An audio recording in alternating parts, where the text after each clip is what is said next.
Hello ஸ்வீனா. So இந்த மாதிரி ஒரு ஃபோட்டோ எடிட் நான் ஆல்ரெடி பிக்சார்ட்டில் எடிட் பண்ணுறது எப்படின்னு போட்டிருப்பேன். இந்த தடவை ஈஸியாக இன்ஷாட்லேயே எப்படி எடிட் பண்ணுறது நான் சொல்லித்தரேன். இதுக்கு வந்து ஒரு சில 2-3 டைம் நீங்கள் சேவ் பண்ணுற மாதிரி இருக்கும். So don't worry. First photo select பண்ணிவிட்டு பிளாங்க் சூஸ் பண்ணிக்கோங்க. பிளாங்க் சூஸ் பண்ணதுக்கப்புறம் பேக்ரவுண்ட் போய்க்கோங்க. பேக்ரவுண்ட் போய்ட்டு அதில் நீங்கள் வந்துட்டு பிளாக் கலர் சூஸ் பண்ணிவிட்டு இப்போ வந்து இந்த இமேஜை வந்து சேவ் பண்ணிக்கோங்க. இது வந்து என்ன சைஸில் இருந்தாலும் பரவாயில்ல. ஓகே, இப்போ வந்து வீடியோ ஓப்பன் பண்ணிக்கோங்க. ஓப்பன் பண்ணிட்டு இதுலேயும் பிளாங்க்கு சூஸ் பண்ணிக்கோங்க. சூஸ் பண்ணதுக்கப்புறம் இதில் வந்து பிப் ஆப்ஷன் ஃபஸ்ட்டு கேன்வாஸ் போய்ட்டு 9:16 ரேஷியோ வச்சுக்குவோம். வச்சுட்டு பிப் ஆப்ஷன் போய்க்கலாம். பிப் ஆப்ஷன் போய்ட்டு என்ன வீடியோவில் பண்ணுறேன்னு நினைக்காதீங்க. நம்ம வந்து இதை சேவ் பண்ணுறப்ப ஈஸியாக சேவ் ஆகும். நான் அது எப்படின்னு சொல்கிறேன். பிப்புக்கு போய்ட்டு இப்போ நம்ம சேவ் பண்ணி வச்ச இமேஜை வந்து செலக்ட் பண்ணிக்கலாம்.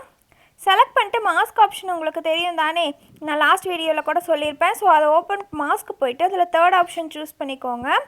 சூஸ் பண்ணிவிட்டு இப்போ வந்துட்டு மேலே ஒரு ஆரோ மார்க் நீங்கள் எதுவுமே இது ரொம்ப இது பண்ண வேணாம். நீங்கள் வந்து டிரான்ஸ்பரன்சி லெவல் கீழே இருக்குது பாருங்கள்.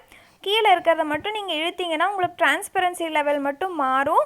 ஸோ நீங்கள் மாறுறதுக்கு ஏற்ற மாதிரி பாருங்கள். இப்போ நான் மாற்றுறதுக்கு ஏற்ற மாதிரி உங்களுக்கு எந்த மாதிரி வந்திருக்குன்னு. இப்போ வந்து நீங்கள் நடுவில் அந்த சர்க்கிள் மாதிரி க்ரீன் கலரில் இருந்ததில்ல, அதை வந்து இழுத்துட்டு வந்து கீழே கொண்டு வந்து வச்சிங்கன்னா இந்த பிளாக் கலர் வந்து கீழே வந்துடும். ஸோ உங்களுக்கு வந்து இப்போ இந்த மாதிரி வந்துடும். இப்போ பாருங்கள், நான் நார்மலாக வச்சங்காட்டி எனக்கு இந்த மாதிரி வந்திருக்கு. இப்போ வந்துட்டு நம்ம வந்து பிப் ஆப்ஷன் போயிட்டு நம்ம எடுக்க வேண்டிய தேவையான இமேஜ் வந்து நான் செலக்ட் பண்ணிக்கிறேன். செலக்ட் பண்ணதுக்கப்புறம் அதை அந்த பிளாக் இமேஜை மேலே டச் பண்ணி எப்படி வந்துச்சுன்னு நீங்கள் பாருங்கள். இப்படி தான் இருக்கும். நீங்கள் முன்னாடி இருந்த மாதிரி பண்ணுறனாலும் பண்ணிக்கோங்க. இது வந்து உங்கள் விஷ் தான். அந்த பிளாக்னஸ் லெவல், பிளர் லெவல் வந்து உங்களுக்கு எந்த அளவுக்கு வேணுமோ அது உங்களுக்கு பிடிச்ச மாதிரி வச்சுக்கோங்க. இப்போ வந்துட்டு இமேஜை செலக்ட் பண்ணிவிட்டு ஃபில்டர் போய்க்கலாம். அதில் ஃபில்டர் வந்துட்டு டார்க் இல்லைன்னா மெமோ, இந்த ரெண்டில் உங்களுக்கு எந்த மாதிரி பிளாக் அண்ட் ஒயிட் லெவல் வேணும்னு தோணுதோ நீங்கள் அதுக்கேற்ற மாதிரி சூஸ் பண்ணிக்கோங்க. நான் டார்க்கு சூஸ் பண்ணிட்டேன். இப்போ வந்துட்டு இதை வந்துட்டு நம்ம ஃபஸ்ட்டு கீழே அந்த பிளாக் இமேஜை வந்து மேலே செட் பண்ணிவிட்டு உங்களுக்கு எது கரெக்டாக இது பொசிஷனில் செட் பண்ணிவிட்டு இப்போ வந்துட்டு மேலே சேவ் இருக்குது பாருங்கள். அதில் ஃபார்மேட் வந்தீங்கன்னா MP4 இருக்கா, அதை சூஸ் பண்ணிங்கன்னா ஜிஃப்னு ஒன்று வரும். அதை செலக்ட் பண்ணி சேவ் பண்ணிக்கோங்க.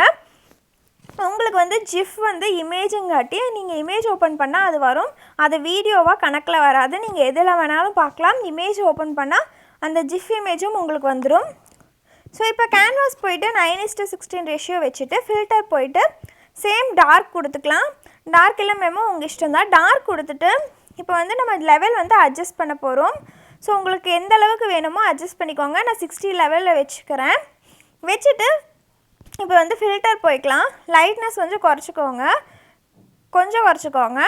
ஓரளவுக்கு உங்களுக்கு நான் எல்லாமே 30 பாயிண்டில் வர மாதிரி சம்திங் வச்சுக்குவேன். ஸோ கான்ட்ராஸ்ட்டும் அதே மாதிரி தான்.